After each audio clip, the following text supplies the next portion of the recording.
Bonjour, bienvenue sur Tous en cuisine avec Seb. Alors aujourd'hui j'ai le plaisir de vous préparer une recette au barbecue. Alors ça démarre ici parce qu'on va faire une marinade, une première cuisson en cuisine.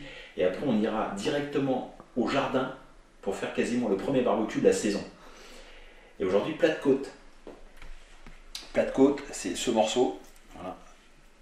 Magnifique morceau de plat de côte qu'on va faire griller au barbecue. Alors il faut énormément d'ingrédients, donc je ne vais pas vous donner les quantités vous les trouverez en bas dans la description. Mais il faut du sel, de l'origan, du thym, du poivre noir, des gousses d'ail, du paprika fort. Voilà. Donc ça c'est vraiment pour la partie cuisson au four du plat de côte. On va préparer l'assaisonnement. Donc l'assaisonnement, 2 cuillères à soupe, bon, comme ça finalement je vous dis les quantités, mais 2 cuillères à soupe de sel, une cuillerée à café d'origan, 2 cuillerées à café de paprika, donc paprika fort, et là en l'occurrence il est fumé aussi, du thym, il y a l'équivalent d'une cuillère à café, du poivre noir, l'équivalent d'une cuillère à café. Donc tout ça c'est sec, on va le mélanger ensemble. Voilà pour le mélange des épices. Ce que je vais faire, c'est que je vais faire tout de suite les gousses d'ail. Donc les gousses d'ail, je vais les presser.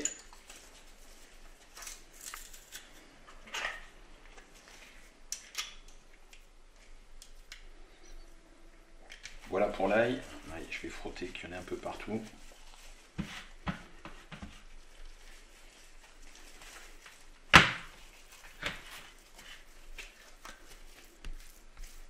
Une fois qu'on a bien frotté avec l'ail, on va commencer à répartir les épices. Pareil, on va bien imprégner.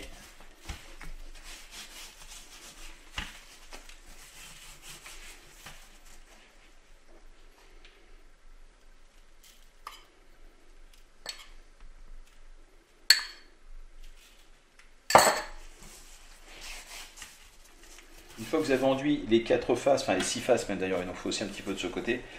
Une fois qu'on a tout bien enduit, on va ranger le plat de côte comme ça. Comme ça, parfait. Et voilà, je récupère les épices. On va partir comme ça. On vient refermer.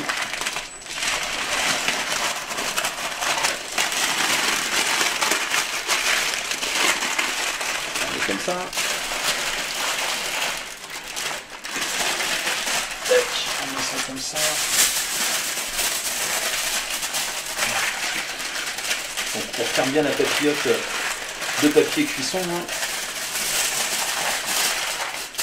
Voilà.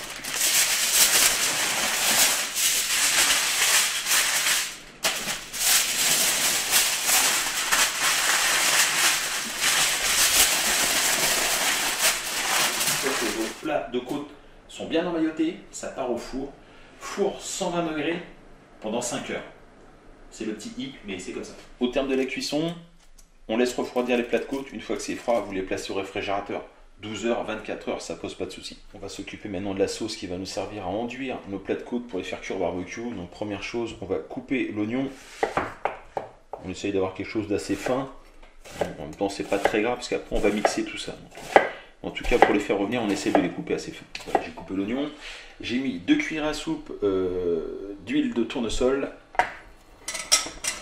Et on va faire revenir. Je ne suis pas bien placé, là, je suis désolé.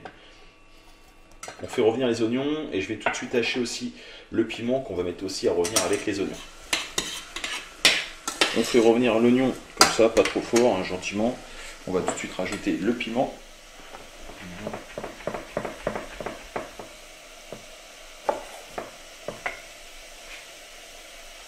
Bien sûr, on enlève les graines hein, du piment. Voilà pour le piment, hein, on sépare bien les graines parce que sinon, déjà ça va être relativement fort. Hein, je n'ai pas terminé ma phrase. On rajoute avec l'oignon et on fait cuire tout ça pendant à peu près 10 minutes. Quasiment 10 minutes. On va rajouter maintenant le miel.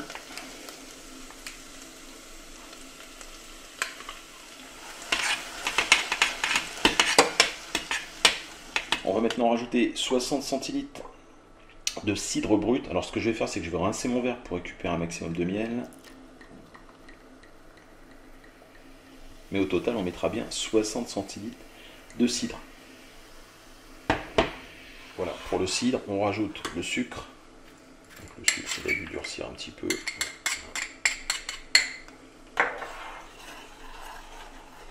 on va faire cuire tout ça. Il faut que ça réduise quasiment de moitié. Et après, hors du feu, on mettra le reste des autres ingrédients. Voilà, ça a bien réduit.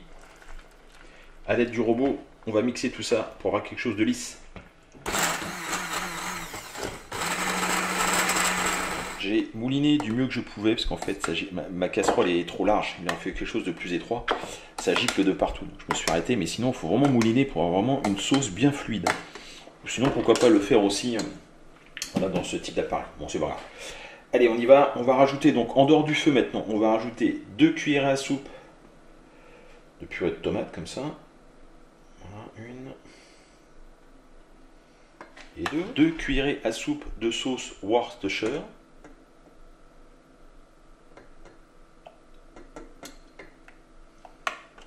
3 cuillerées à soupe de moutarde.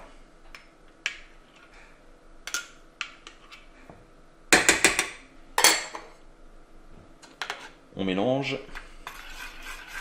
Une fois qu'on a bien tout mélangé, on va laisser refroidir, il n'y aura plus qu'à passer au barbecue. Nous voilà donc au jardin. Donc j'ai sorti les plats de côte, je les ai enlevés de leur petit habillage. On récupère la sauce qu'on a préparée tout à l'heure dans la cuisine. On va venir enduire bien sûr.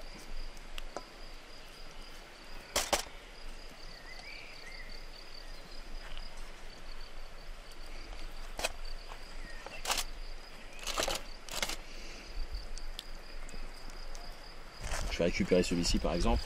Voilà. Donc la face qu'on vient d'enduire, on la pose directement. Alors, il ne faut pas que le feu soit trop fort. Voilà. Et donc tout au long de la cuisson, on vient arroser comme ça. Ok, n'hésite pas, on badigeonne, hein. Je sais, ça chauffe, c'est un barbecue, et c'est comme ça. On va faire réchauffer, donc on va faire finir de cuire, de caraméliser les côtes comme ça pendant à peu près 15 minutes. Donc on les retourne régulièrement, on arrose. Voilà, par exemple ici, tac. Voilà. Et on arrose bien.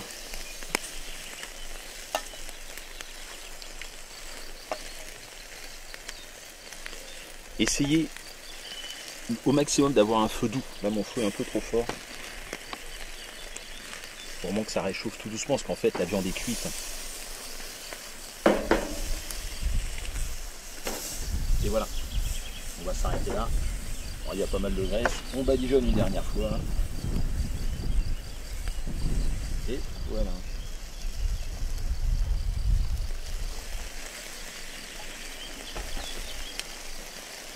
J'espère que cette recette, première recette de la saison au barbecue, vous a plu. Pour une grande majorité, le déconfinement est effectif, donc on peut ressortir maintenant. Bon, on n'a pas encore d'invité aujourd'hui parce que bon, c'est un peu compliqué, mais bon. Voilà, j'espère que cette recette vous a plu. Mon barbecue est en fin de vie. Hein, si toutefois il y avait un annonceur qui voulait m'offrir un barbecue, il n'y a aucun souci, je l'accepterai avec grand plaisir. Parce que là, je suis pas sûr qu'il fasse la saison entière. Hein, je suis pas sûr. Si, tu crois, toi? Bon, écoutez, je vous remercie et je vous dis à très bientôt pour de nouvelles recettes. Au revoir.